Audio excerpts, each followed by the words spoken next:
শাকিব খানের বরবাদ মুভি সবাই যেভাবে দেখে দেখে এসে সোশ্যাল মিডিয়াতে যেভাবে বিবরণ দিচ্ছে, মানে যতটা উল্লাস, যতটা আনন্দ, মানে মনে হচ্ছে শ্রেষ্ঠ ছবি হতেই পারে, সে বাংলার একজন হিরো।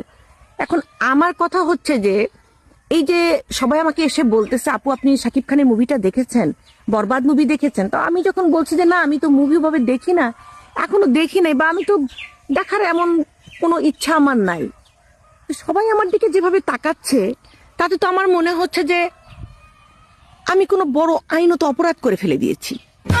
মানে এই সমাজ কি আমাকে মেনে নিবে? মানে এত বড় ভুল আমি কেমনে করলাম? সবাই আমার দিকে যেভাবে তাকাচ্ছে, মানে আমি তো পৃথিবীর সবচেয়ে বড় অপরাধটা করে ফেলে দিয়েছি।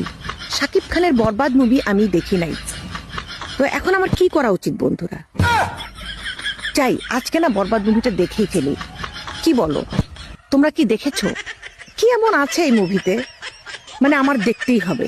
তা না হলে আইনত আমি যে অপরাধটা করেছি, আমার তো মনে হয় পুলিশ এসে আমাকে কখন জেল হাজতে নিয়ে যাবে। কেন আমি এই মুভিটা দেখলাম না?